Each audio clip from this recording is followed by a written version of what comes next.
Please be upstanding and pray silence for the Mayor of Rugby, Councillor Simon Ward.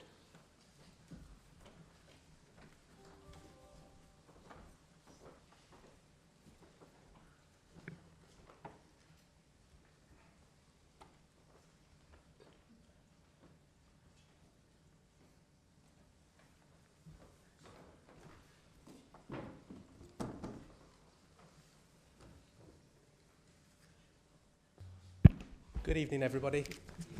Good evening. Please be seated. Right.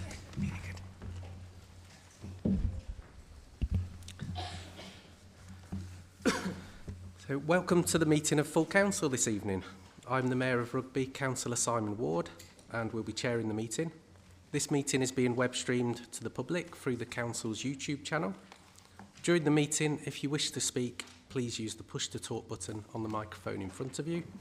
Before we begin the formal agenda, I will ask the Deputy Chief Executive to provide details of the evacuation procedure for those present. Good evening, Mr. Mayor. Good evening all. There is no fire drill scheduled in the building this evening. If the fire alarm does sound, then please make your way out of the building, down the main staircase, out of the main doors of the town hall, and congregate at the entrance to Caldecott Park. An officer of the council will give instruction on when it's safe to return to the building. Thank you. And are there any apologies, Deputy Chief Executive? Mr. Mayor, I have received apologies from Councillors Bennett, Poole, Carradine, Simpson, Vince and Willis. Okay, I'm assuming that's everybody. So, on to approving the minutes of the meeting of council held on the 20th of November 2024. I move that the minutes of the meeting of council held on the 20th of November be approved and adopted. Who will second the motion? I will, Mr. Mayor. Those in favour, please show. The motion is carried.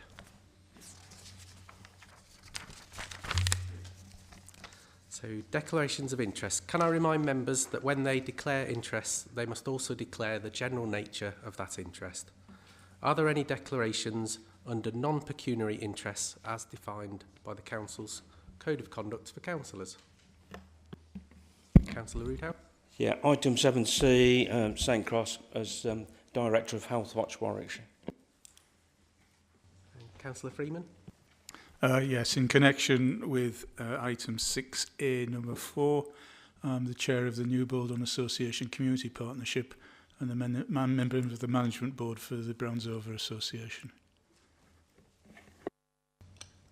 Is there anybody else? Councillor Timms? I'm not sure which item, sorry, I've not looked, but I am the chair of Warwickshire Waste Partnership and I'm also the portfolio holder at Warwickshire County Council on the environment, so I would like to declare that as an interest. I don't think it's a prejudicial interest in this matter. Thank you. Is there anybody else? Councillor Harrington? Yeah, section 6, A4, and Ben Partnership Trustee. Anybody else?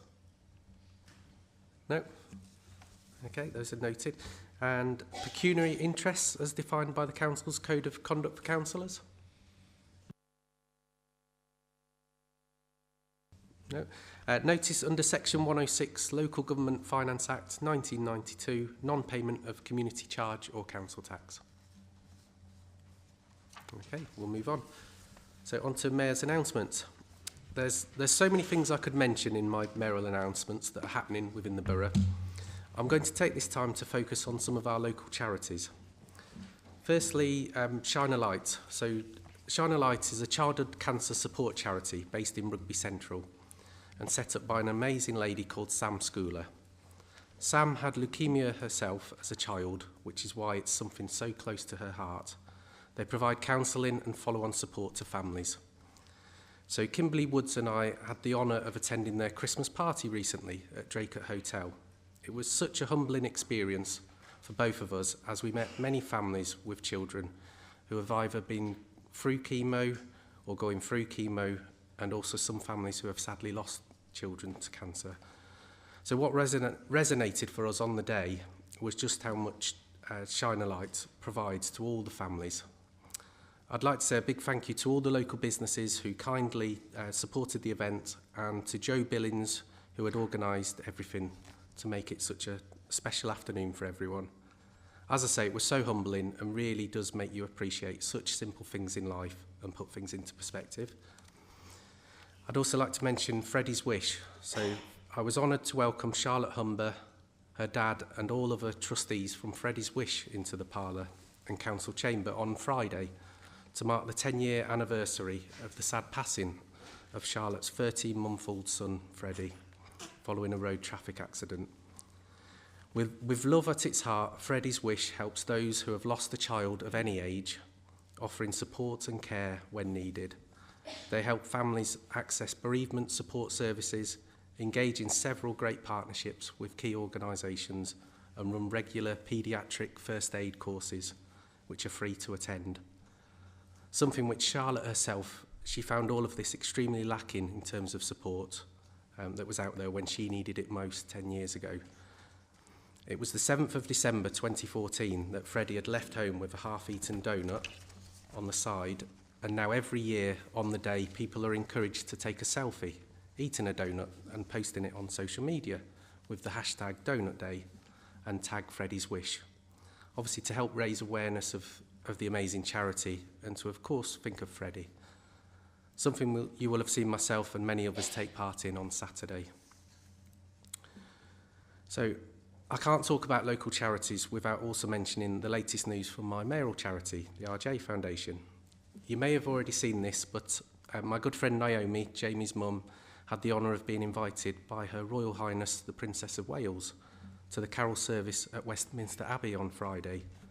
Now, Naomi doing what she does best, not only did she enjoy the occasion, and quite rightly so, but she made the most of this once-in-a-lifetime opportunity. She got talking and made connections with Lorraine Kelly, Kate Garraway, Susanna Reid, Laura Tobin, and several others, and was able to tell them all about Jamie and his story. So don't be surprised if you don't see Naomi on Good Morning Britain before long, and focusing on reducing the cost of defibs for schools and the importance of getting them in all police cars. Also look out for her on Christmas Eve, when the carol service will be shown on ITV. And I'd also like to mention an RJ Foundation member who doesn't normally get a shout out. Well, this morning they certainly did. I'm talking about Naomi's husband, Jem, or Jeremy, as it was mentioned on. So he was surprised this morning live on Radio 1 with their festive cheer recognition. So Jem does so much for the foundation and the community, and he always goes out of his way. Not for any recognition, but because he genuinely cares and wants to make a difference. It was my pleasure to say a few words about Jem and just how kind and selfless he is on the radio, along with others. And I'd recommend that all of you have a listen back to this, as it's on the Mayor's Facebook page, although make sure to have some tissues at the ready, because it's quite an emotional morning. And I'd also like to mention I recently launched a Christmas card competition with all primary schools to invite designs for my mayoral Christmas card this year. So Naomi, Izit and I judged the many entries, and I'm pleased to say that Zachariah from Hillmorton Primary School and Senatai from Paddocks Primary School were our winners. Their finished card designs can be seen on the screen now.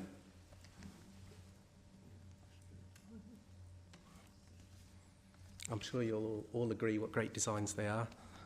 And it was tough to judge, because like I say, we had many entries. And on a final note, as we come to the end of this calendar year, I would like to take this opportunity to thank all council employees for their hard work and efforts in 2024. The council has faced challenges throughout the year, and staff always show dedication to do the right thing for rugby, which I've seen when I've visited all of the different services over the last couple of months.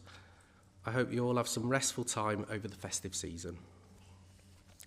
And on to item 5. So, questions pursuant to Standing Order 10. Are there any questions, Deputy Chief Executive? Mr Mayor, there are 4 questions which have all been circulated to members and published on the Council's website. The first question is from Councillor Daly. Councillor Daly submitted a question for the Partnerships and Wellbeing portfolio holder, Councillor O'Rourke, regarding an update on the spending of funding from the previous government's swimming pool support fund at the Queen's Diamond Jubilee Centre. Thank you. Councillor Daly, do you have any supplementary question? Not particularly. I just want to thank the portfolio holder for her response. Thank you. The second question is from Councillor Timms. Councillor Timms submitted a question for the Leader of the Council, Councillor Moran, concerning the change to inheritance tax relief and its implications for farmers in the borough. Councillor Timms, do you have a supplementary question? Yes, I do. Agriculture accounts for 5% of the businesses in this borough. And recently, we passed a corporate strategy that talked about a thriving rugby, a green in rugby. We also passed an ecological emergency. If farmers are not part of a function of this council and the future of farming is not a part of this future of this council, why are we doing those things? Why are we talking about those things? Because actually they should be part of the future. No farmers, no food. You can have no food in your restaurants, in the economy of the town, if there are no farmers to produce it. So let's really think about that question and have a good debate about how this council can support farmers going forward, and that they are a key. My question is, are farmers a key part of the economic strategy and the ecological emergency we put forward, or not? Okay. Councillor Moran. Thank you, Mr Mayor. I'd start by liking to congratulate Councillor Timms on her road to Damascus transformation in recent months. Sitting on the opposition benches is doing something for her moral compass, because for many years, in my experience, as we went through cost of living crisis, energy crisis, it was remarkably silent on how we might help the vulnerable in our community. But now we've hit on a number of areas, and I'm delighted to respond. In answer to the supplementary question, of course, farming and agriculture is a vital part of that community. And given that we are now entering budget season, I put the question back to Councillor Timms to practice what she preaches. Come to the table in the forum that we have to discuss budgets, and then you and your group prioritise, as you must, where we can allocate funding. Because the ludicrous terminology of farming, whatever it says, farming family farm tax, let's just be really clear. There is significant complete relief for $1 million. It's complete relief up to $3 million where couples take part. 40% of the whole value of the sector is accounted for a tiny minority of farms. So we absolutely do need to work with farms, but there is a government black hole. That is their inheritance, 22 billion.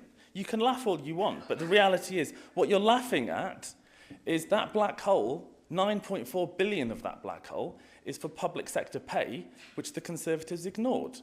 So you can prioritise multi-million pound farms or paying doctors and nurses. But more importantly, we'll get on to allotments in a second. More importantly, when we discuss the council's priorities, we also inherited a black hole. We are inheriting a financial basket case that we are dealing with, and we will deal with. But in that process, we've got to prioritise. We're going to discuss St Cross and health. I'm fully aware of all the meetings council is having regarding education needs in and around the borough. We've got the town centre to address. We've got a chronic staff turnover rate. We've got priorities within this council that we must work with through our own consciousness. And so come February, when we talk about budgets, please let the Conservative group identify in that budgetary process where we should allocate public funds to help farmers deal with this inheritance tax issue. And I look forward to that debate then. Thank you. Excuse me, can I raise a point of order about the road to Damascus and my not commenting on the cost of living? I am the portfolio holder at Warwickshire County Council with that responsibility and spoke many times at that forum on that particular point. So I do think that that was a rather insulting comment to make, probably in his ignorance, but that's fine. But I want to make that as a point of order. If you've made comments regarding helping the needy in Warwickshire County Council, I'm not a Warwickshire County Councillor. In all my 2 years as a borough councillor, I've not heard you utter those words. So apologies for my not being aware of what you've done in Warwick. Okay, I think on that point we'll move on to the next question. The third question is from Councillor Russell. Councillor Russell submitted a question to the Partnerships and Wellbeing Portfolio holder, Councillor O'Rourke, requesting an update on the spending of capital funding approved last year to make improvements at Brindley Road Park, Lennon Close Park and Hillmorton Recreation Ground. So, Councillor Russell, do you have a supplementary question? Yes, thank you, Mr. Mayor. Councillor O'Rourke, thank you for your initial response. Please, can you confirm if the safety works carried out at Hillmorton Recreation Ground have been funded out of that initial £80,000 capital investment? And if so, will there be sufficient funds available for the Lennon Close Brindley Place improvements, as these are the parks closest to the West Coast Lane development where the initial Section 106 funding came from? Thank you. I can absolutely assure you that the safety issues are included and will be addressed. And I'm fairly certain as well that the other two parts that you asked in terms of supplementary are also being addressed. But I will confirm that. Okay. The fourth question is from Councillor Picker. Councillor Picker submitted a question for the Leader of the Council, Councillor Moran, requesting an update on work to support those affected by the changes to the winter fuel allowance criteria and to ask how many vulnerable residents have been supported. Councillor Picker, do you have a supplementary question? I do, Mr. Mayor. So firstly, I'd like to thank the Leader of the Council for the detailed response he set out. I think one of my potential supplementaries has just been answered in relation to the £250,000. So just to clarify, that will be coming forward as part of the budget setting in February. The second is that the answer refers to issuing 952 letters to those who narrowly miss out on pension credit, including 165 who are within £30 of falling outside of pension credit. I think we all know from our own experiences that trying to encourage or informing people that they're outside of the threshold is only part of the challenge. So I think it's to seek reassurance that the administration will be providing follow-up to those letters to ensure that those who are entitled to that support do receive it. Thank you.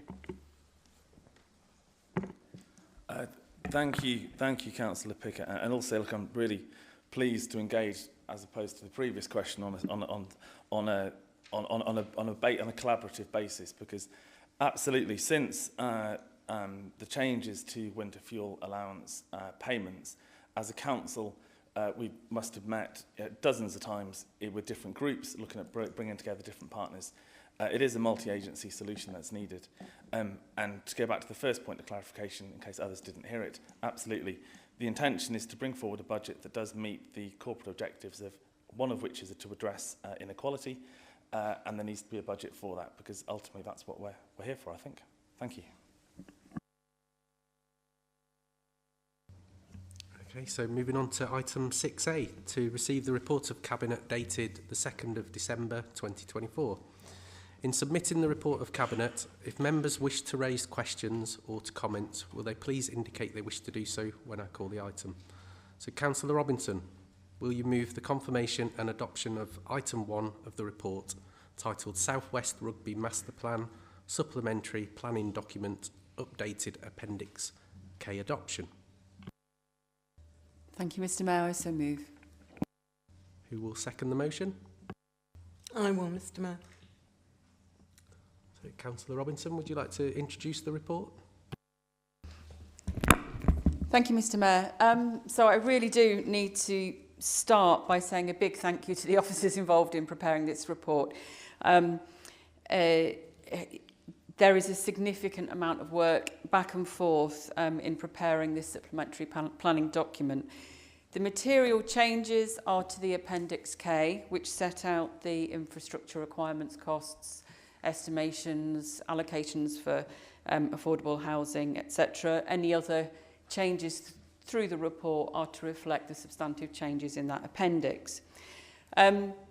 So the Appendix K was last reviewed formally and adopted by Council in 2020, and the list of infrastructure requirements was valued and estimated at around 120 million then.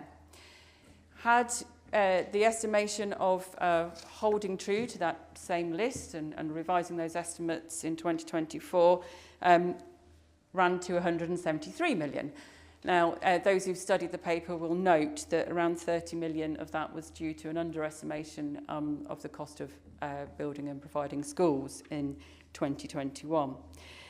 So that was quite a hike, and you can see from the consultation responses in Appendix 2 and the back and forth with the evidence around viability from developers, that then, you know, the conversations then ensued around how do we deal with this increased cost estimation and then the viability gap that creates. So that's where the work has been extensive, and officers at County Council have also sort of supported that process. I feel that we've kind of got as far as we can to bridge and close that gap at this time, and you know, I'm not willing really to dilute the scope and quality of the infrastructure that we're requesting and requiring. So we're living with a bit of a viability gap, having reduced it a little to 147 million through that back and forth process.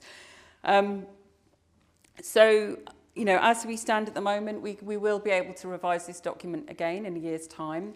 I think it's really important that we continue to work with the stakeholders that may be able to help us to shrink that viability gap.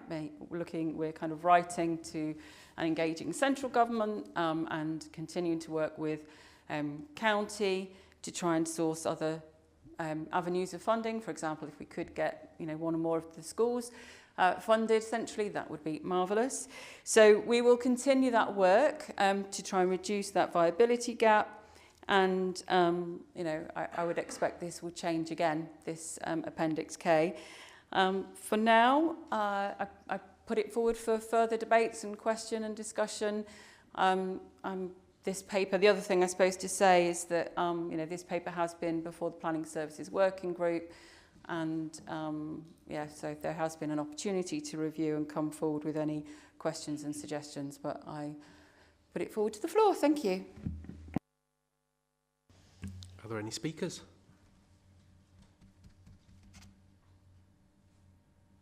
Take that as a no? No? Would you like to reply to yourself? No? Or, no? No, I could thank myself, I suppose, you know.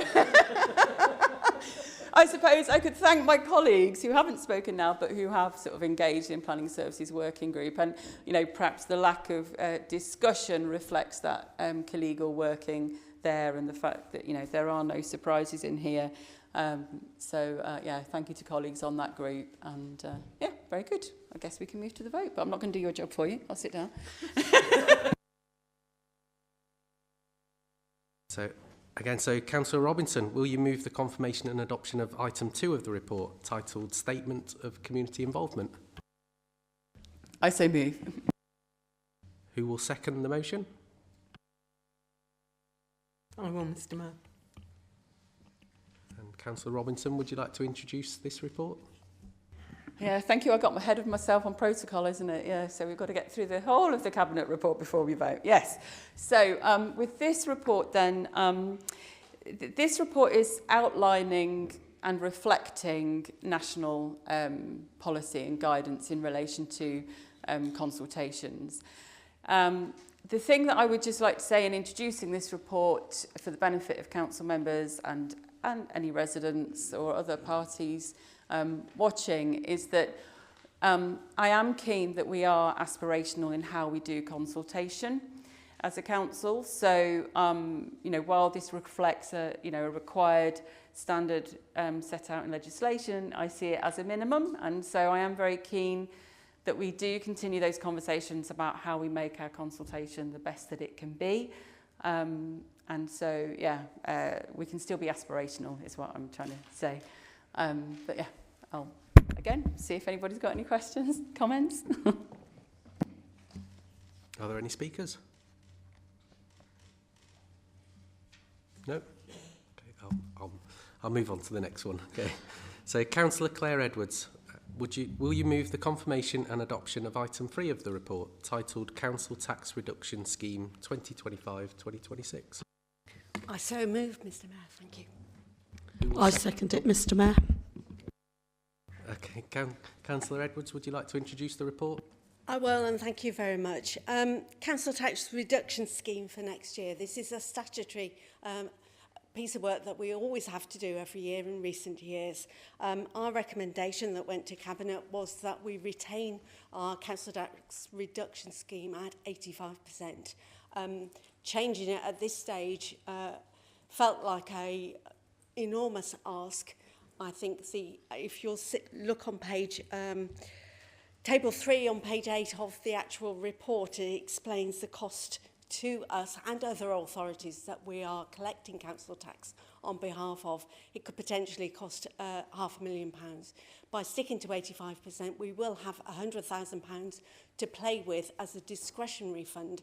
And I think it's important to balance both our residents and tenants, but also with those families who are meeting particular issues in the borough. So I move the report as written and thank officers for all their help in putting this together over a couple of months and making sure that it is fit for purpose. Thank you. Are there any speakers? No, we're on a bit of a roll here. So on to the next item then. So Councillor Claire Edwards, will you move the confirmation and adoption of item 4 of the report, titled Support of the Voluntary and Community Sector 2025-2026? I so move, thank you. Who will second the motion? I'll second it, Mr Mayor. Councillor Edwards, would you like to introduce the report? Thank you very much. Once again, support of the voluntary and community sector over the next year, and actually 2 years, this paper looks much further forward than just 1 year as settlement. It's really important for me to thank our officers for all their hard work on this. It takes a lot of time and effort to put this programme together, to engage with our partners and make sure that what we are suggesting to our partners in the community is fit for purpose and that meets their needs and their challenges, but also make sure that it aligns with our corporate priorities moving forward. As you know, we've just agreed a new corporate strategy for the next 10 years. Part and parcel of that is that we support our communities to do everything they can to tackle inequality, wherever that is found. But we can't do it alone. We have to work in partnership. So I'm very keen that moving forward, we have a positive but critical friend relationship with our community associations, several of whom I've had a lot to do with over the years, as you know. But I want to recommend this report to members because I think it's important to have a way forward that values our relationships with community associations. Most of them are run by volunteers who put their time in free of charge, come hell or high water, and sometimes high water. And I want to commend them and thank them for all their service now and in the future, because it isn't easy running a community association that really works on the ground. I'd also like to thank Rugby Food Bank because they, again, come through and support people in the very greatest need, but have a holistic relationship and make sure that they can access benefit support, and the wider picture of support that is available there is just making those connections. So thank you to them. I also want to thank my colleague, Councillor Livesey, for being a champion for community supermarket in Rugby. I think we need one, but we want to talk to our partners first and check that what we do on a community supermarket is properly funded and resourced, but actually doesn't replace what's already happening on the ground, that is working on the ground, and that we move forward so that we make sure that families, and it is mostly families in this borough, don't miss out on healthy food options, and we've got to work together for that. So can I thank our officers for their support and for putting this report together. And all I can promise is a lot more hard work, but it will be worth it. And we will measure impact and make sure we have an annual report, as Councillor Roodhouse pointed out at Cabinet, so we can measure the impact that we're having, because that's really incredibly important when you're spending public money. Thank you. Are there any speakers? Councillor New. Thank you, Mr Mayor. I'd also like to thank officers for the report and support this. And on behalf of the Liberal Democrat group, pass on our sincere thanks to the community and voluntary sector for all the hard work they're doing for our community as a whole, and also for some of the most vulnerable people in Rugby who would be really struggling if we weren't having this level of support that we have now, especially with the hardship we're experiencing. Regarding the community supermarket, I did attend the workshop that we had. It was very well run. Thank you, Councillor Livesey, for that. The watchword is proceed with caution, I think, because the community supermarkets that are running at the moment are getting a lot of support from Warwickshire County Council funding, and they are very, very costly, and we need to make sure that any money that we're putting into this project is targeted in the right way and, again, doesn't impact on the services that are already running in the community. But again, thank you to everybody involved, Mr Mayor. Are there any more speakers? Councillor Moran. Thank you, Mr Mayor. I just wanted to put on record, it's important to note, my colleague Councillor Edwards, what's very clear here is your long background and experience in this sector comes through. So thank you very much for bringing that to this table. Thank you. Any more speakers? No. Councillor Edwards, you're right to reply. I think I'll leave it there, but thank you very much. Hey, Councillor Livesey, will you move the confirmation and adoption of item 5 of the report, titled Food Waste? Thank you, Mr Mayor. I so move. Who will second the motion? I will second it, Mr Mayor. Councillor Livesey, would you like to introduce the report?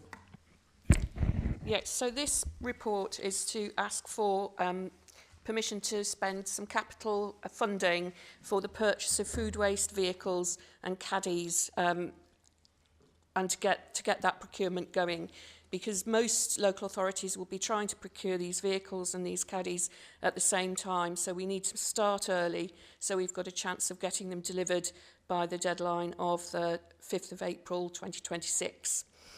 We did try to get a vehicle to be outside the front of the council, the town hall today. Unfortunately, that wasn't possible, but Claire has brought in some food caddies that she uses at home, if anyone hasn't seen what they might look like. And so it's a question of just let's get on with this procurement right away before we miss out on our chance. I do note that Councillor Picker has put forward an amendment. I'm quite happy to accept that amendment, although I do think it's a bit weird that we're having an amendment about comms on a capital expenditure report. On that note, I guess we'll go to Councillor Picker. Well, I'll move the amendment and then I'll speak to it in a moment. I need a second. And is anybody seconding that amendment? Mr Mayor. We'll open it up to debate. Are there... Councillor Picker? Thank you very much, Mr Mayor, and I could see the look of hope that they might get through the Cabinet papers without me saying anything, but alas. So I'll come to the item first and then I'll come to the amendments. The item is obviously an extremely necessary item. The changes to waste collection services were introduced by the previous government. They've been continued by this government. On a purely personal level, I do think it's right that we standardise waste collection across the country. It's always struck me as very strange that we allow each individual authority to do it their own way, but that's beside the point. And so obviously it's right that we crack on with this process, and it's right that we start getting the procurement in place. I think what I was trying to do with this amendment is to almost look to the future, because the easiest way to try and reduce the impact we have on the environment is to try and do things more at home and more at the circular economy. The Deputy Chief Executive in particular, I think, will know that ever since having ripped out my lawn in order to turn my home into, or part of my garden into an allotment, is doing home composting, getting rid of your food waste at home. It takes pressure off the taxpayer, it takes pressure off our waste collection services.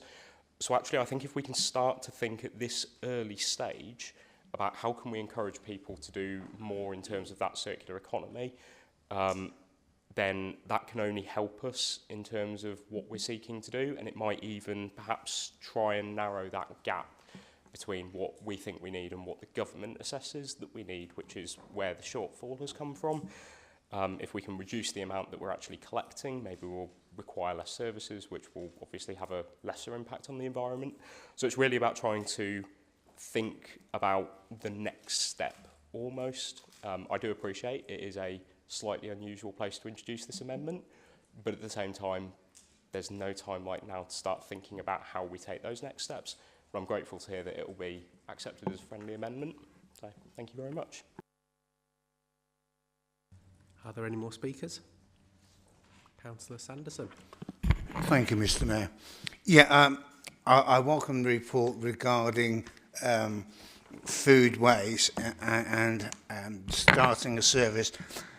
I understand why there wasn't a mandatory, because it's a mandatory service, there wasn't a consultation.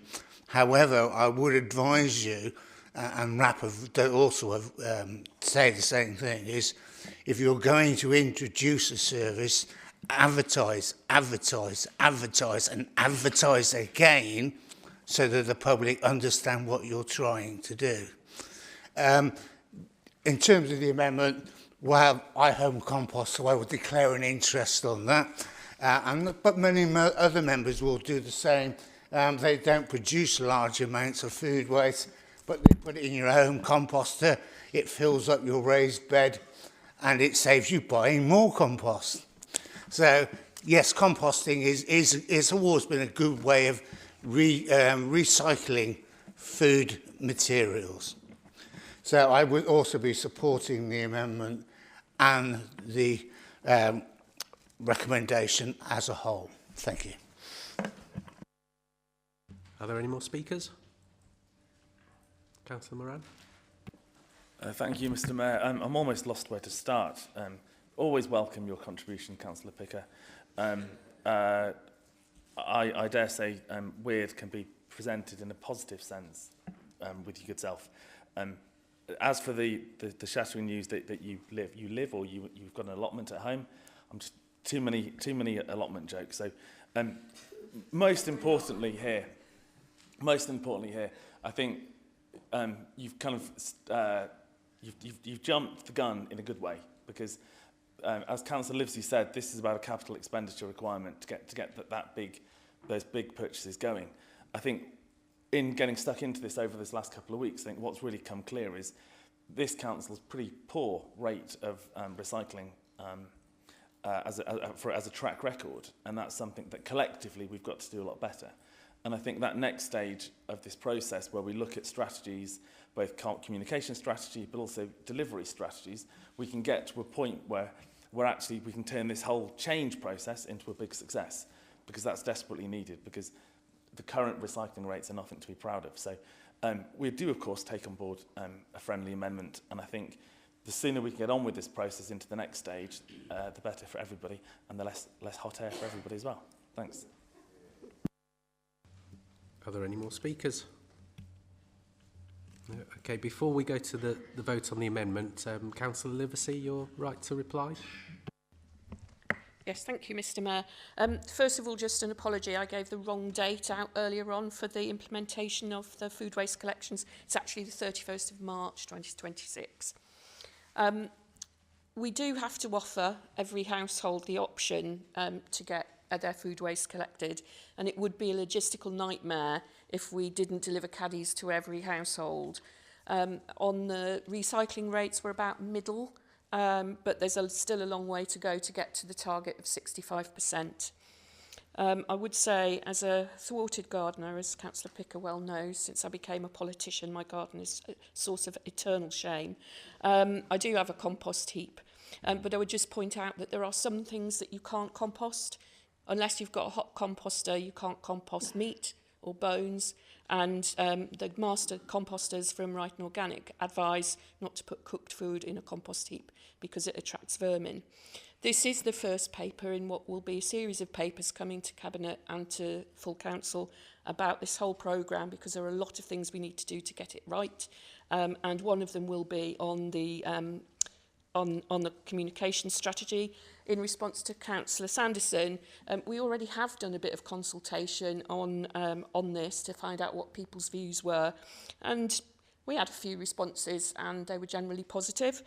But anyway, I would encourage you all as councillors to talk to your residents and to tell them about it. This is coming. This is something, as Councillor Picker pointed out, from the previous government with the support now of the current government, and so we're all on the hook for this, and we've all got to make it work. Thanks very much.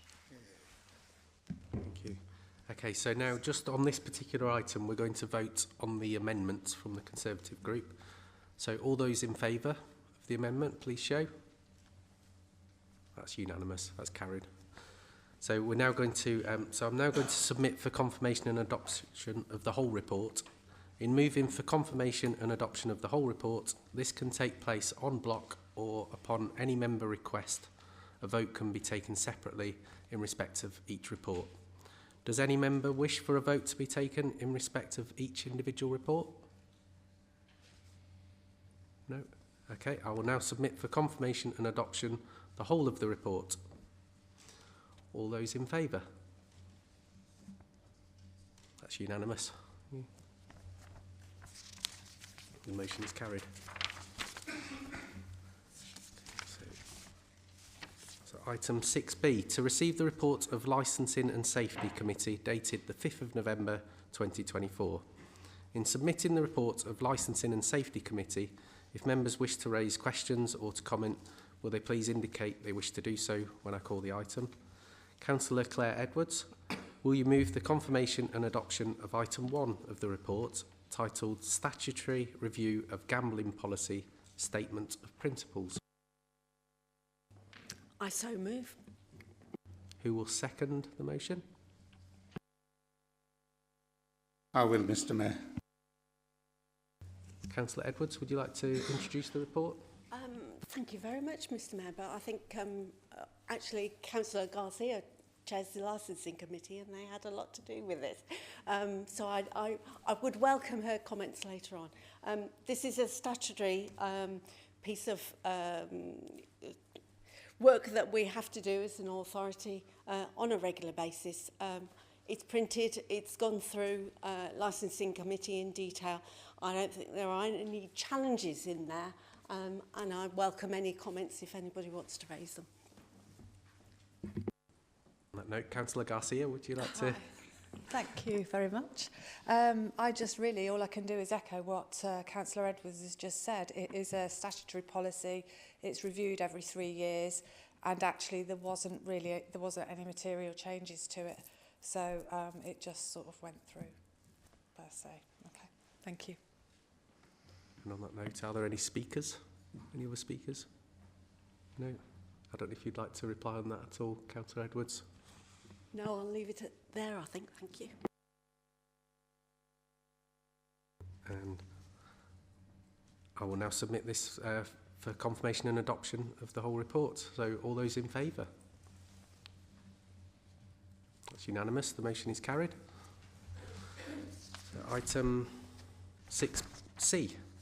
To receive the report of Audit and Ethics Committee dated the 25th of November 2024. In submitting the report of Audit and Ethics Committee, if members wish to raise questions or to comment, will they please indicate they wish to do so when I call the item? Councillor Moran, will you move the confirmation and adoption of item 1 of the report titled Review of the Council's Standards Processes? Sorry, Mr. Mayor. It's Councillor Mystery. I've got Councillor Moran here, but go ahead, Councillor Mystery. Are you moving? Yeah. So So, Councillor Mistry, you're moving the report. Yeah, thank you, Mr. Mayor. Okay. Sorry, just before you go ahead, can I get a seconder? Okay. I'll second it, thank you. Right, Mr. Mayor. Please go ahead. I'm going to move the recommendation which was put forward by the Audit and Ethic Committee, and I knew it. We've got to sort this out one day. Right. Item 1 on the recommendation, which has come from Audit and Ethic Committee, be adopted, the item 1, 2, and 3. But item 4, want to make a minor adjustment or amendment. The members' champion for standards role profile be adopted, and that the council appoint a members, plural, to fulfill this role, and then added that this recommendation that the members' champion is not a member or champions of either the executive or the Audit and Ethic Committee, Mr. Mayor. Okay, and now they can second the amendment, somebody would, Maggie. Yes, I'm happy to second the amendment. Okay, are there any speakers on this? Or do you want to introduce? Go ahead. Thank you, Mr. Mayor. There isn't a lot of change in the report, but firstly, I would like to thank the monitoring officer who's not here, and also like to welcome Ian Hunt, who's sitting there as our senior legal officer, and all the officers who work behind the scene, and all the members who have put input into it. This gives it a bit of a clarity, also timeline, in the complaint being dealt with, and where needed, some independence input as well. And Mr. Mayor, it's also duty upon us that this code of conduct and compliance process improvement have been suggested, which would ensure that the best practice is followed. And I command this report to the council, Mr. Mayor. Are there any speakers on this item? Councillor Picker, you're looking a bit... Sorry, I wasn't going to speak on this item, but I was just trying to seek clarification on what the amendment is, because the report as printed, yeah.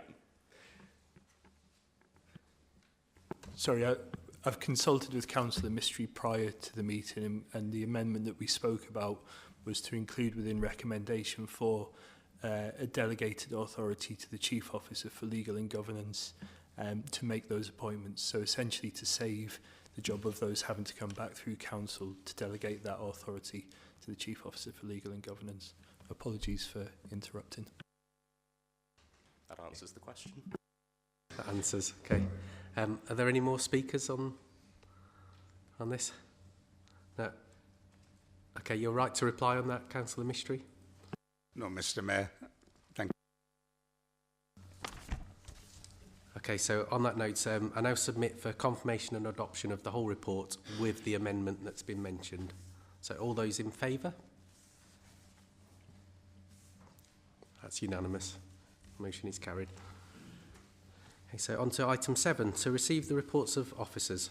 The next item is to receive the report of the Chief Officer for Communities and Homes set out at item 7A of the agenda.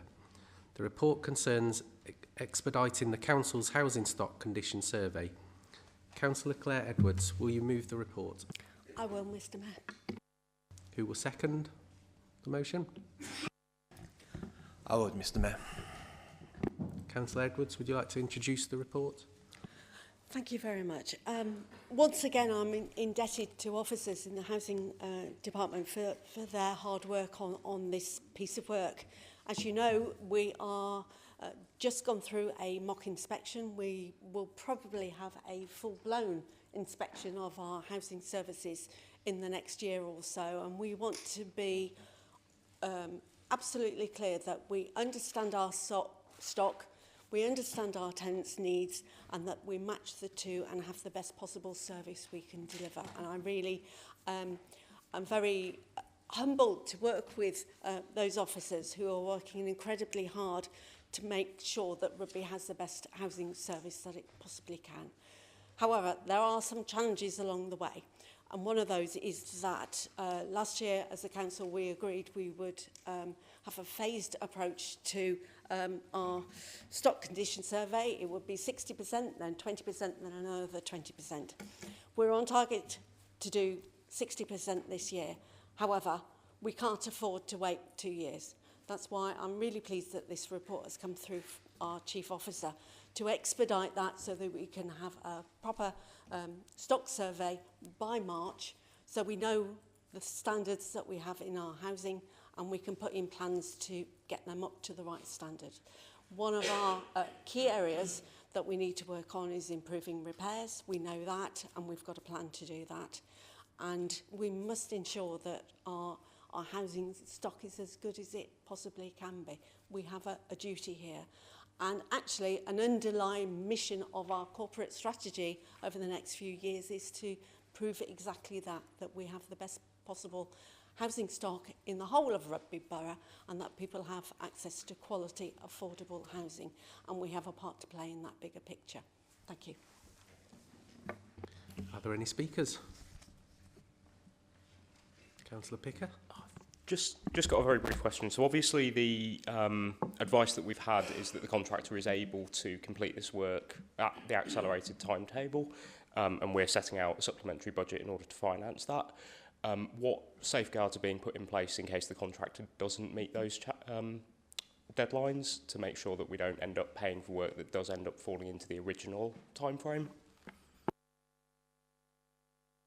Before that, are there any other speakers before that? Councillor Moran? Thank you, Mr Mayor. I was actually disappointed that Councillor Willis isn't here because we get into pantomime season on this particular item.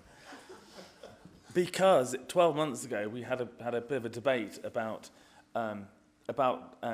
exactly this, expediting the condition survey.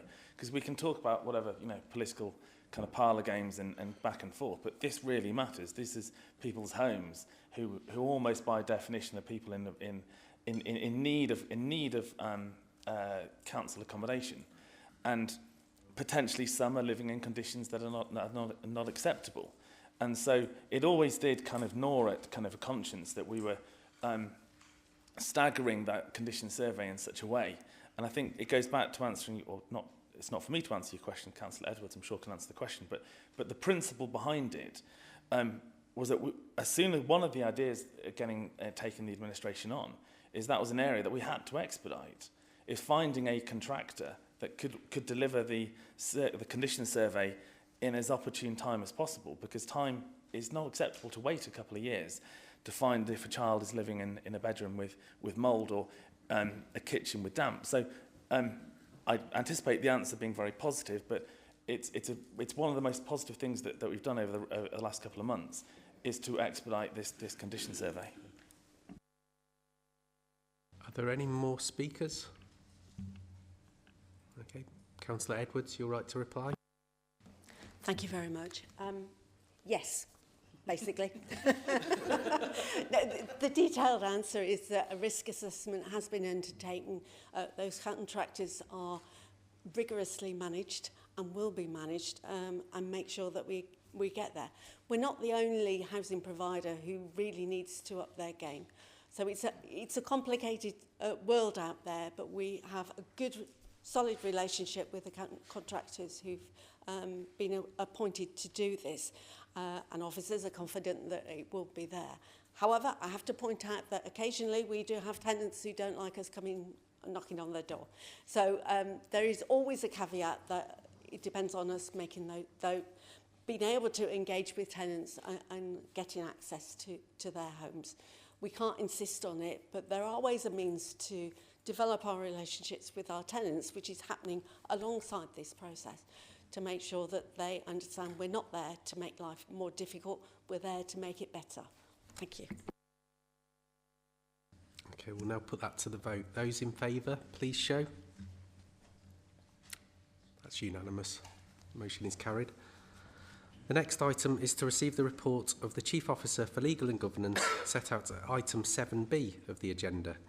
The report concerns the outcomes and recommendations of a review by the Centre for Governance and Scrutiny of the Council's scrutiny function. Councillor Timms, will you move the report? Yes, Chair, I will move with the report. Who will second the motion? Mr Mayor, I will second the motion. Councillor Timms, would you like to introduce the report? Thank you, Chair. What you have in front of you is the action plan for moving us towards a good scrutiny function within this council. We've seen the review, we've all seen the results from that, and this action plan now moves us forward. It is certainly important, I think, to recognise that we've all attended a workshop, gone through this with CFG and the help from the LGA people to put forward this action plan. We very much want scrutiny in this council to be the critical friend, and a good critical friend. So that is, to me, is extremely important. It has also been quite a learning curve to get our dates in order, because for this council it doesn't appear to fall in line. We had scrutiny, going to cabinet, going to council. That's the normal run of things, but in this the dates were all askew. So we've taken quite a lot of time and work to get that calendar there, so that when policies are coming forward, the scrutiny can look at those big strategic items at the early stages when they can really put an input into those policies and strategies. So that has been quite hard work, but this action plan will really, I think, move us forward and help us to have a real timeline. The training has been in place. We've all scrutiny members have undertaken the training, and we're going to have that as ongoing, including financial training in front of our meetings and things like this. So we really want to move scrutiny forward. And I really want that to be all members, so that we have a good functioning scrutiny committee in this council. I particularly want to thank officers right across the board, because they have met with us in pre-meetings and really supported us to bring this action plan to life. Because very often action plans can be just that, and you go along and tick the box afterwards. We really have, I'm really grateful to the support that's been offered to the whole of the Scrutiny Committee in making sure that this action plan will deliver and give us the right scrutiny function in this council. Thank you. Are there any speakers? Councillor Mistry. Yeah, thank you, Mr. Mayor. I think I'd like to thank the Centre for Governance and Scrutiny for putting this report together, and the monitoring officer and the team, because a lot of work has gone in, as the chair has quite rightly alluded to it. And the thing is, in the past 10 years, the scrutiny has been non-existent completely, yeah? And nobody was holding the executive to, account for what they're doing. And hopefully, in the recent LGA peer review, quite rightly, we were condemned to say, it's non-existent.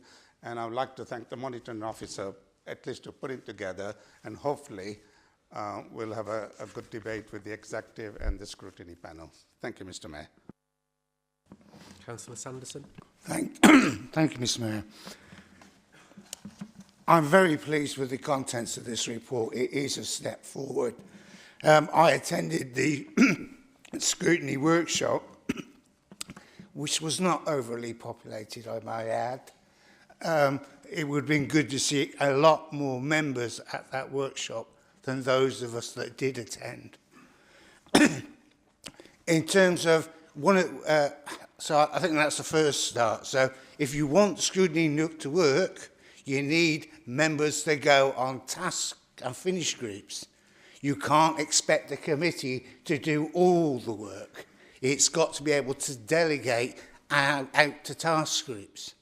But that's what the point I've been making is we haven't been motivating people to be on task groups, to be engaged in the process. And I think that's still some work to be done. One of the interesting things that came out of the report from CRG and from scrutiny was the legitimacy or otherwise of working parties. Scrutiny is part of our constitution, as is cabinet. But working parties, well, They're there at the request of either portfolio holders or the leader of a council group, and they report back to Cabinet. They need go nowhere else. They're not publicly accountable. So I think we do need to look constitutionally at the role of working parties and how they can be properly integrated in to our constitution. Thank you, Mr. Mayor. Are there any more speakers? Councillor Picker? I thought I was going to get through this meeting with a degree of Christmas spirit, but I am slightly astonished to hear the two other groups talking about how scrutiny was almost non-functional for many, many years. That was you guys were running it. So, you know, obviously scrutiny wasn't working. I was a portfolio holder for 2 years. I was deputy leader for a year. I got called in front of scrutiny once, and that was to talk about something that wasn't actually anything to do with my portfolio. So I think there's a certain element of Councillor Moran likes to stand up and say all these things that he's discovered that he doesn't think are working as well. Well, boots on the other foot on this one. I don't think scrutiny was working at all as it should have been, but it will change, and this report's the first step, and we will be calling in things to look at before they come to Cabinet, before they come to Council, and dealing with it in a way that perhaps Councillor Slinger is starting to get used to. Thank you. Councillor Lawrence, did you want to? Yes, as the Vice Chair of the Scrutiny Committee, I really say we have taken this report on. So every single item in it, I think we have actions in place. It's great. We have really tried to move it forward to not be talking about the small items, but the impactful items that really matter. And some of them probably we haven't really had time to share yet. So we'll be talking about the customer journey, for example, and bringing that into scrutiny. And not talking about smaller things, talking about larger things. So for now, the financial planning process will come in early January. We'll be getting into people strategy. We'll be getting into these things. So we're really trying to put a plan together that is really meaningful. As has already been said by my fellow councillor, I really thank the officers for they have really come in and allowed us to embrace with them. And I think, but they should report themselves, that they have found it helpful, the conversations we've had them. So we've been able to create those critical relationships.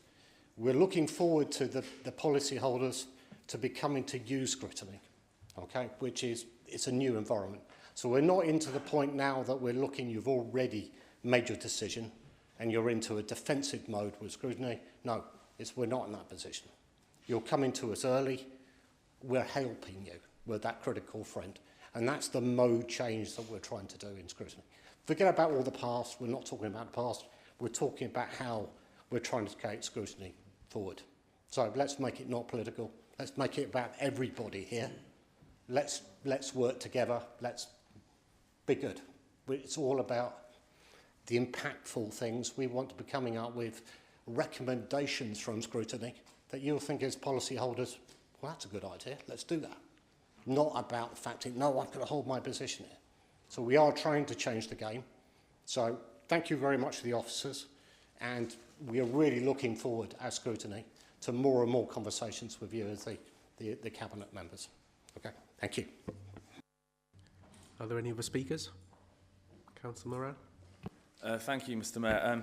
I'm going to say it's a Christmas miracle hearing Conservatives in this chamber talk about good financial planning and the merits of scrutiny, because that's just, it's been, from my understanding in the last couple of years, not the case. So if that's what 2025 is going to bring, then it's fantastic to hear. With regards to Councillor Picker commenting on the impotence of scrutiny under the Conservative majority rule, all I would do is defer to learned colleagues, both Councillor Sanderson, Councillors O'Rourke and a Mystery, who have, I wouldn't dare to say how many years experience between them, but commented that as a consequence of that majority administration, the effectiveness of scrutiny was limited. categorically, this is not going to be the case going forward. We want to do sound business planning and sound decisions. So, yeah, embrace it, bring it on, and look forward to the debate. Thank you. Are there any more speakers? No. Councillor Timms, you're right to reply. Yes. Thank you very much for all the comments, and thank you to the leader for those comments as well, because it is about us working together for the benefit of all the residents in Rugby, and I think scrutiny has a big role to play in that. And one of the areas we do want to involve all members. I think we've made that very clear, and perhaps we'll be forming together to look at a survey of members to see how they feel about scrutiny and what it should be looking at as well. So thank you all very much, and I'd like to move the recommendation as printed. Thank you. And on that note, we'll put it to the vote. So all those in favour, please show. That's unanimous. The motion is carried. So the next item is to receive the report of the Deputy Chief Executive set out at item 7C of the agenda. The report concerns an update relating to Rugby's health services provisions and the Hospital of St Cross. Councillor Moran, will you move the report? Sorry, Mr Mayor, O'Rourke. I'm actually going to move the report. Who will second the motion? I'll second the motion, thank you. So, Councillor O'Rourke, would you like to introduce the report? I would, thank you very much. As you can see from the report, it is very detailed and it is for noting. But I'd like to thank the officers and all those people that have been involved in actually pulling this together. And as all of you will see from what's set out in the report, health is a very complex area. And I think this provides an opportunity to all of us to have a greater understanding of that, because actually you can't influence or make change or make a difference unless you actually really understand how all these things work and knit together. The officers have quite cleverly knitted together not only our corporate priorities in terms of health, but also the sort of wider issues and the partners. The name of the game, as we spoke about before in terms of scrutiny, is about collaboration and co-production. And you can't do that if you don't know what you don't know. So it's a really good thing that all those things are set out in one place. So it covers a lot, the report. It covers stuff like relationships and commissioning. There is more detail that could go in there about commissioning, but the biggest commissioner for us in the area is the Integrated Care Board and the system. There are other people that do commission, just to clarify that. But I think it's really important that we do understand that, but also understanding what the concerns are for people locally. And it's all knitted together in this report in terms of what they are. And with the sort of the stuff that's happened around Hoskin Ward, the fact is we've spoken all together with one voice at the last council. Every councillor was with us in terms of we need to make sure that our voices are heard. And this is really important that we do that. And as a result of that, I do feel that we are being listened to. I'm certainly, and I know Jerry is as well, been involved in a lot more stuff. Officers have been involved in stuff. It is huge, it is big. I don't feel, and I'll say it again, I don't think Rugby's voice has been heard properly for a very long time, and I feel really upset and frustrated by that. There's a lot of hard work to be done, and we all need to get behind this and make sure that there is accountability. I'm excited about hopefully going forward with some of the bigger bits of work, the sort of health on the high street and also the sort of urgent care unit and getting that upgraded. But what this does for us, because everything is in one place, it allows us to hold the powers to be accountable and ask for, regular updates and feedback. And it also gives us a sort of direction in terms of not just our corporate priorities, but our place-based care, so that we all understand that collectively those priorities and concerns are being raised in the right places with the right people, so we start getting the right answers. So I'm really, really pleased to sort of move this report. Thank you. Are there any speakers? Councillor Roodhouse. Thank you, Mr Mayor. It's quite clear to me that Rugby residents do deserve a better service than they've had. And I think one of the problems I've noticed, especially over the last couple of months on a number of workshops I've been involved with, is integrated urgent care and then the wider system across Coventry and Warwickshire, is that they haven't really understood the NHS, the growth that has taken place in Rugby.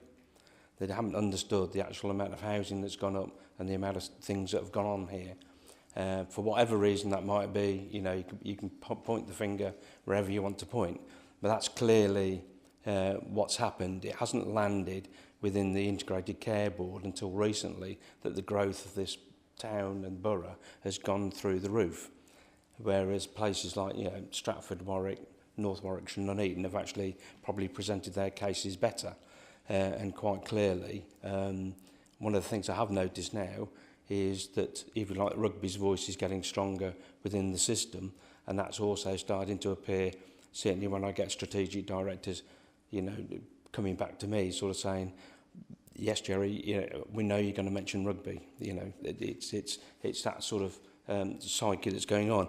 But quite clearly, things do need to change, and they will change. I'm pretty certain of that. But Rugby patients who are going to UHCW stay longer in A&E than any of the other residents do. And that was reported today in a meeting that I was in. And then Rugby patients are more likely to arrive at UHCW in ambulances than any of the others. And quite clearly, Warwick Hospital were reporting today the amount of Rugby residents that they're now seeing going to their hospital as well. So there's a very mixed and complex picture around the whole of this, and we do need to, if you like, work across all the different parts of the system to do that. And it's quite difficult at times. It's a Coventry and Warwickshire system, and therefore it gets stripped out with Warwickshire and then Coventry, and we have to navigate that system around. But there is some good stuff coming. I do believe that. There's something called the Community Integrator Scheme, which is about, you know, working in communities, having neighbourhood teams, health teams, and so on and so forth. That is starting to appear and will come down. And Councillor O'Rourke will be heavily involved in that as the portfolio holder, because that's the sort of work that's going to be coming and arriving at it. But the integrated urgent care element is absolutely crucial.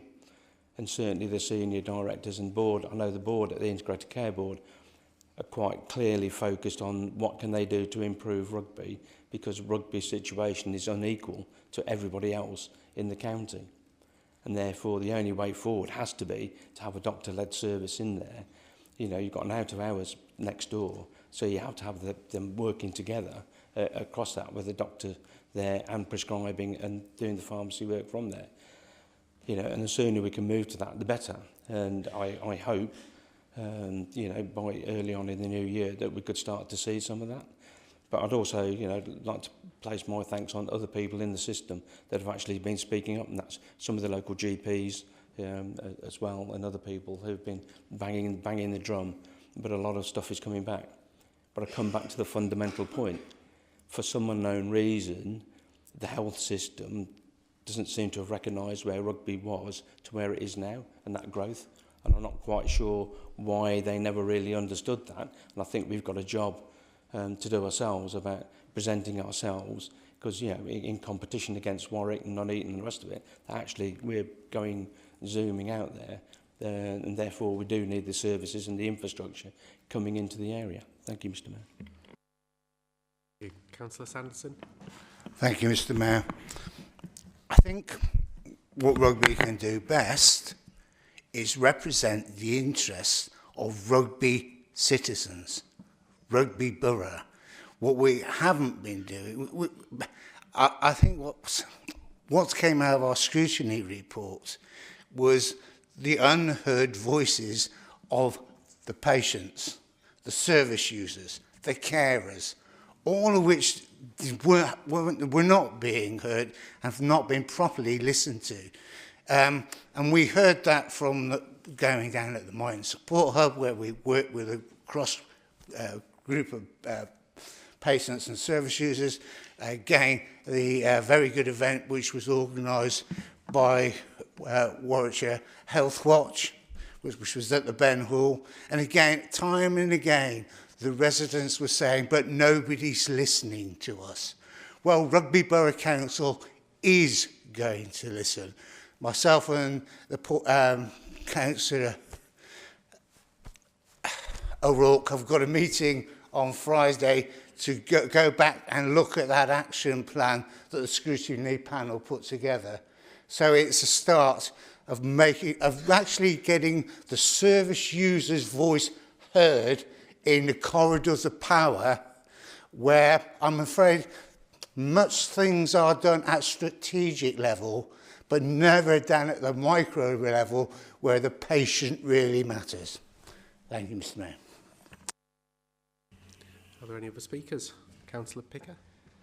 Thank you, Mr. Mayor. I think we've all been talking about St Cross and healthcare in this chamber and in other places for many, many years. I know I have been for nearly a decade, and it does feel like we are finally at that point at which, as Councillor Roodhouse alluded to, elements of the NHS are beginning to pay attention. And I think the situation around Hoskin Ward has probably, as I think someone said last time we were here, been the straw that's broken the camel's back. Because I think what this report sets out very well, and I'd like to thank the Deputy Chief Executive, who I know has put an awful lot of work into this report and the collective work that's been going on behind the scenes to try and move this forward. I can tell Councillor Roodhouse, they were told many, many times,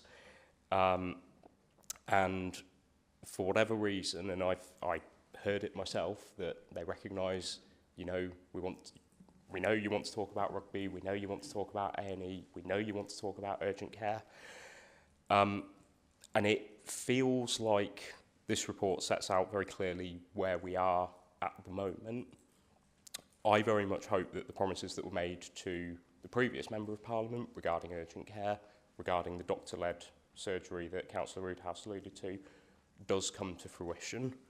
And I think, as has been stated by others, we are now speaking as one voice on this. I'm not going to make this party political, and I'm grateful that others haven't now.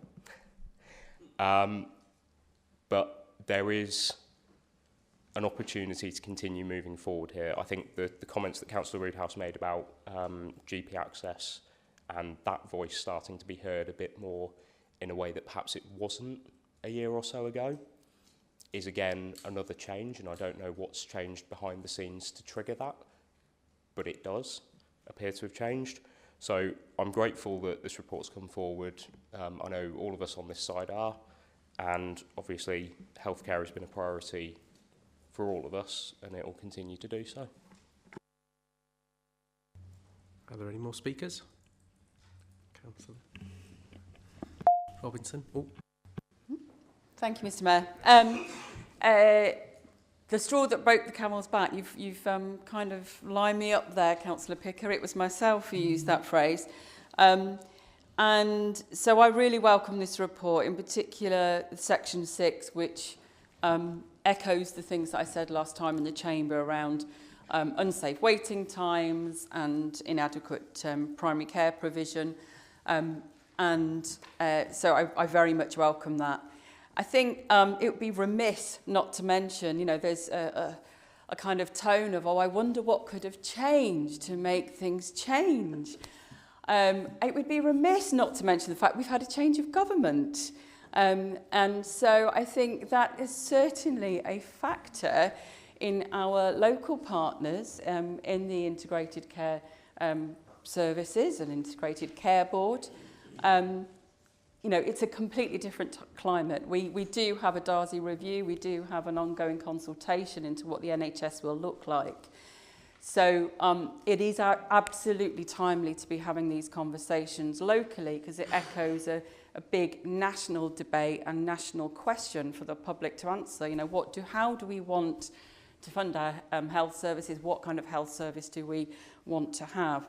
So I think it's really, really positive that we are now getting rugby on the agenda and locally in a much more strong way at a time where we can have hope for some change. So, yeah, thank you to officers for the report, and I look forward to seeing what comes next. I'm just going to say on that note as well, obviously in the apolitical role that I am, that I think what we haven't mentioned is about the public showing their disgust at all of this, which has been a big change, and I think has really, really highlighted that as well. So, Councillor Timms, would you like to speak? Yeah, I suppose I just want to point out, having taken part in some recent scrutiny at the county, on behalf of Rugby Brough Council, the UCHW's current strategy, More Than a Hospital, was actually published in 2022 around the development of what's happening at the Hospital of St Cross. However, I think the closure of the Hoskins ward has really sent the message that residents don't understand what they're planning and how they're planning, and they don't feel consulted in what services are there and how they're going to be developed. And I think this report is excellent in making that point, that residents do not understand what is happening, how it's happening. All they see is services being taken away. And I think that we have a role to help in that consultation and to help to get that level of consultation up and get the level of public engagement up, so that we will be able to understand and tell our residents what is happening and how it is happening. And I think that's really, really important going forward.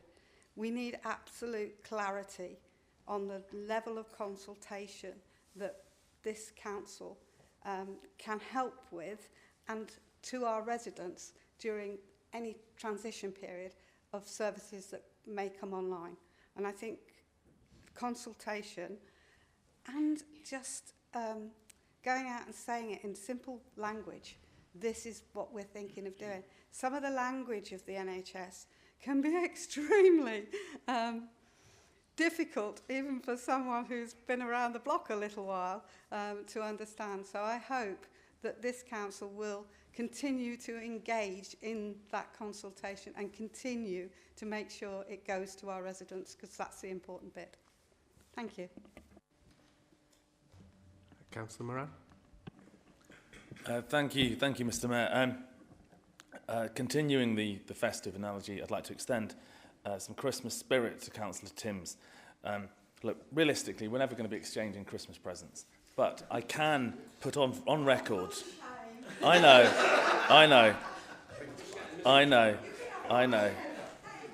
I'd need to get it tested first. I had the privilege of watching that county health scrutiny committee meeting, and I was jumping out of my chair, cheering you on, Councillor Timms, when you stuck up for rugby. So absolutely, hand on heart, thank you sincerely for doing that. Because again, Professor Hardy, he did an absolute disservice to this chamber, and it deserves to be said out loud. Ignoring, I'm sure, unintended slights of calling us a Rugby Town Council or whatever. Put that to one side. He criticised us for getting involved, which is categorically a misunderstanding of our role. So again, Councillor Timms, thank you for that. I thought you did a brilliant job, so thank you. I would have, all I would have said is that I think there was a collective commendation for the detail that was presented by the Trust. And I'd beg to differ on that, because I think it's one of these things, and you touched upon it, Councillor Timms, by saying that what's missing here is that engagement and that consultation, because there's a great big pretty picture of a 10-year plan and lots of coloured buildings moving here and there. But I think what has escaped maybe the hierarchy in the medical authority's attention is that they haven't brought the population of Rugby along with them. And I think, as, again, colleagues have said, there's been great talk of the population growth for Rugby. And I think when we're then engaging on a Coventry and Warwickshire basis, this has to be the forum where there's a shout and a fight on behalf of Rugby, that we can all come together on that basis. So I think that's it's brilliant, and Councillor Robinson said it far more eloquently than I would have been able to about what may or may not have changed in recent months. But I think, putting that to one side, I think I'd hope even a dispassionate independent reader could see in the corporate strategy that is the collective effort of the two groups here. There's a will to intervene. I think and that may be, if I can dare say, in an apolitical way. There's a different, perhaps, ideology of wanting to get stuck in and to help those more vulnerable in our society and to fight up for bare essentials like healthcare. And I think that's going to come out. So I think this report, and again, thank you, Deputy Chief Executive and colleagues who've put this together, because it's important that we put something like this onto the table. There's so many collective bodies representing health in this county. And I think it was important to bring those strands together, that we can start to use this as a platform now to use 2025 to really argue politely, professionally, but argue for the independent risk assessments and the data to show that rugby is getting the right deal in a pan-county context. That's ultimately what it's got to be about. So the other thing I wanted to say, again, seen some comments on social media, people getting out marching, as it were. They're not doing that on a cold morning because they want to. Generally, people have better things to do. And I think it's in that tone, those people who were on a march need to be respected, to have concerns. Because if their perception is that the health provision isn't what it should be, or that their actual life experiences are not what it should be, then that's legitimate and it should never be put down.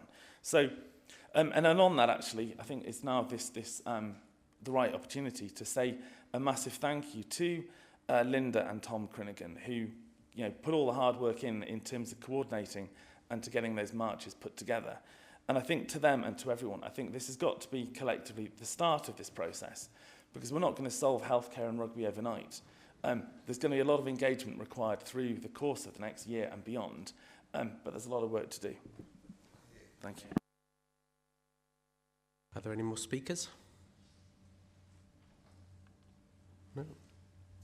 Okay, so Councillor O'Rourke, you're right to reply. Thank you.